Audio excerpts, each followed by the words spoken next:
Ayodhya, once simply a mound of land nourished by the Saryu River and smaller streams, Ayodhya has seen its fate change repeatedly.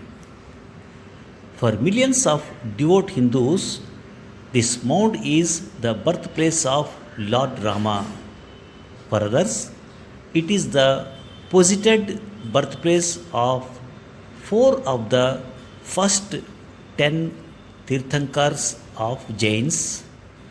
Yet others see this as the place where Lord Buddha is believed to have preached from. Around the 5th century before Christ, in the kingdom of Kosala lay a busy town at the intersection of two major routes, one going from Shravasti in the north to Pratishtana in the south, and the other going to Takshashila in the west from Rajgriha in the east. This town was called Saket. King Prasenjit ruled it from his capital Shravasti about 80 kilometers from Saket. Prasenjit is also known as the king of Kosala, which is acknowledged to be another name for Ayodhya. As trade flourished in the region, Saket came to be coveted by the neighboring kingdoms of Kashi, that is Benares, and Magadha. The Magadha king Ajatashatru annexed Saket and it remained a part of the Magadha Empire until its fall in 200 before Christ era. Although Saket remained a business center for 300 years, it never grew as a political center. However, it continued to attract to its bounteous gardens preachers like Lord Buddha and Mahavira who proselytized there. Was Saket located in present day Ayodhya? We cannot conclusively state that, but we do know Saket had become a large and important city in the time of Lord Buddha, as is evidenced by accounts of his several visits there. Scholars say that Lord Buddha lived in the 6th century before Christ era. Historians claim that the places at which Lord Buddha resided in Saket include a hostel for the Buddha's students, which was situated in Saket and where he stayed. Even though many historians and several texts attest to Saket and Ayodhya being one and the same place, there is no consensus on it. With the passing of time and the coming of new rulers, the legend of Saket and Ayodhya being one grew stronger. The Gupta ruler Skandagupta, Skanda means spilling or spurting, a likely allusion to bloodshed.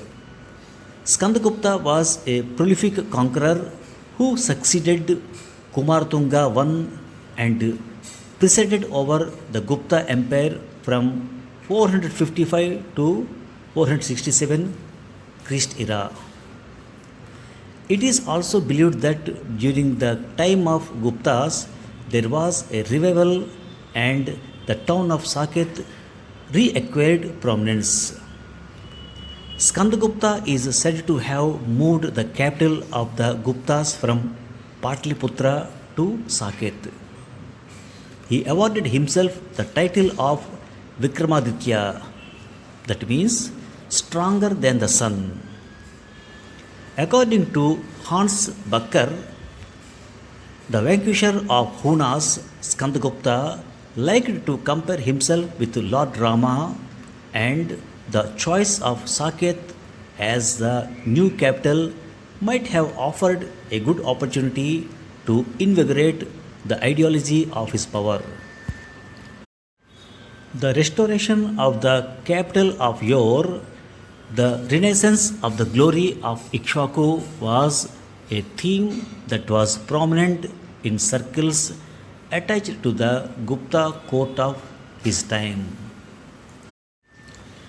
Ascending anachronism means pushing an event or occurrence to a time in the past.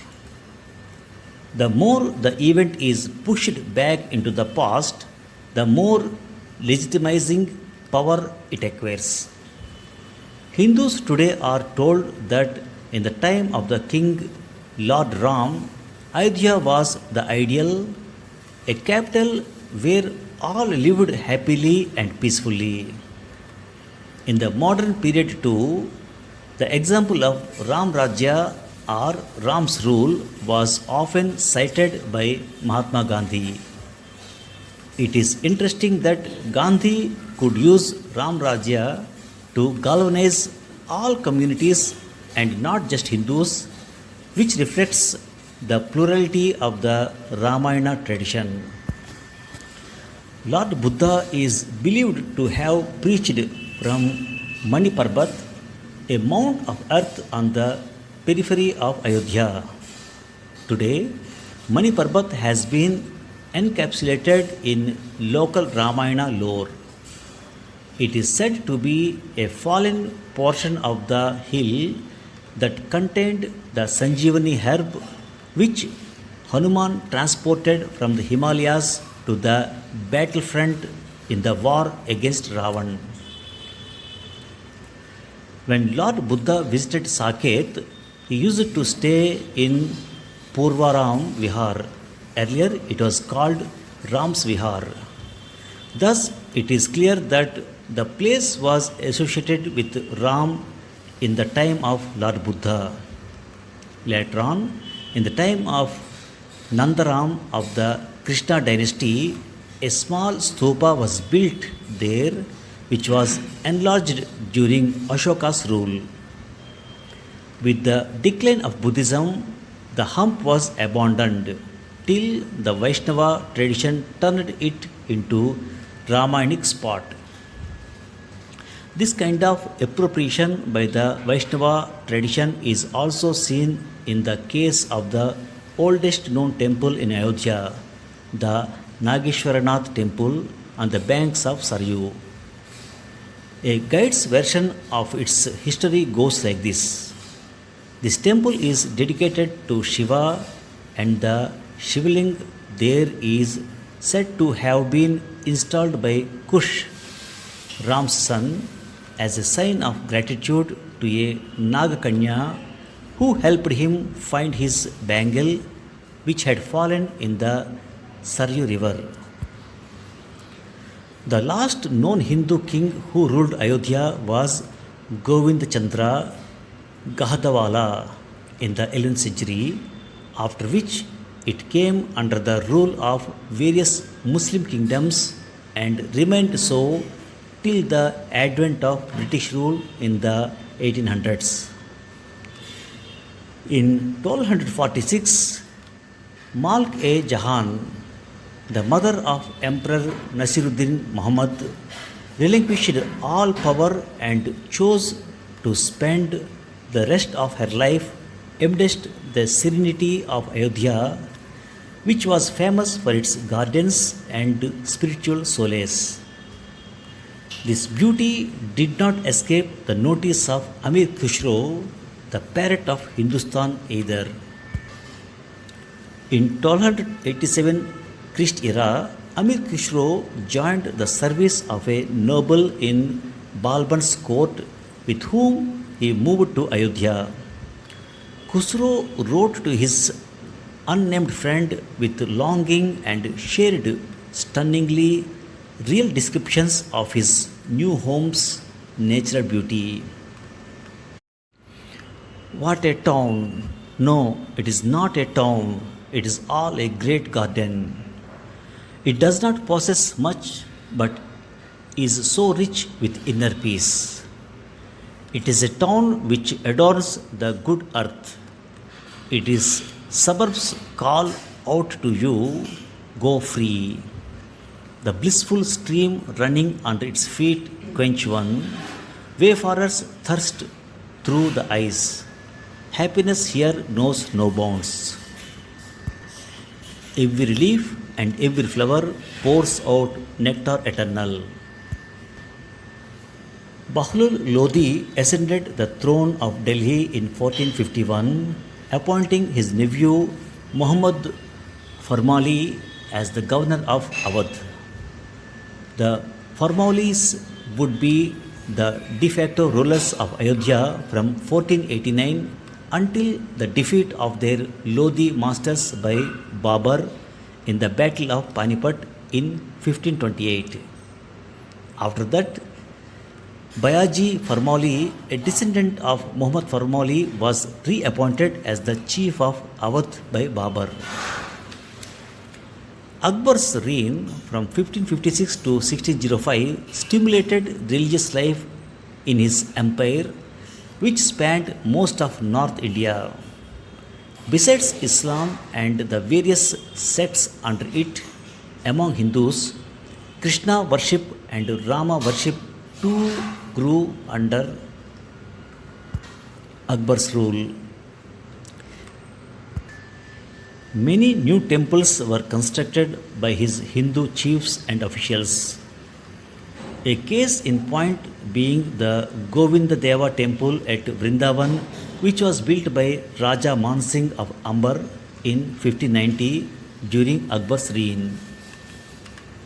After the death of the first Hindu governor Chabeli Ram in 1719, his nephew Girdhar Bahadur was appointed governor.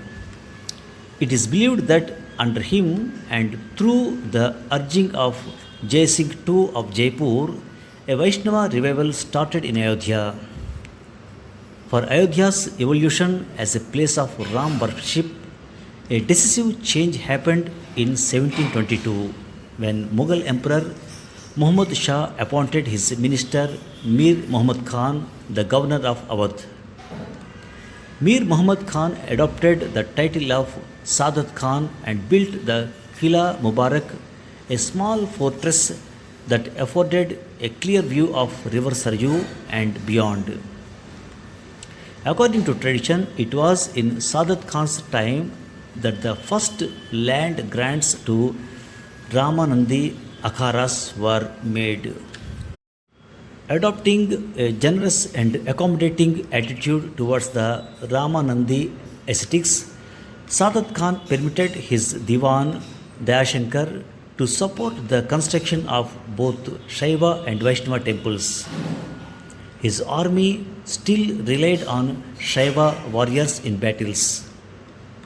In the course of history, the ruins of his fort, known as Lakshman Kila, today were occupied by Ramanandis. This is the brief history of Ayodhya. Thank you for listening. For millions of devout Hindus, this mound is the birthplace of Lord Rama. For others, it is the posited birthplace of four of the first Tirthankars of Jains. Posit, P-O-S-I-T. Posit means put forward as fact or as a basis for argument. As trade flourished in the region, Saket came to be coveted by the neighboring kingdoms of Kashi, that is Benares, and Magadha. Covet, C-O-V-E-T. Covet means greatly desired. However, it continued to attract to its bounteous gardens preachers like Lord Buddha and Mahavira, who proselytized. Proselytize means convert or try to persuade someone to change their religion. Proselytize. Proselytize means convert or try to persuade some to change their religion. The Gupta ruler Skandagupta. Skanda means spilling or spurting, a likely allusion to bloodshed. Allusion, Allusion. Allusion means a brief or indirect reference. According to Hans Becker, the vanquisher of the Hunas, Skandagupta, liked to compare himself with Lord Rama, and the choice of Saket as the new capital might have offered a good opportunity to invigorate the ideology of his power. Invigorate, Invigorate. Invigorate means revitalize, give strength or energy to. It is interesting that Gandhi could use Ram Rajya to galvanize all communities and not just Hindus, which reflects the plurality of Ramayana tradition. Galvanize, Galvanize. Galvanize means jolt. Galvanize means excite someone into taking action. Lord Buddha is believed to have preached from Maniparbat, a mound of earth on the periphery of Ayodhya.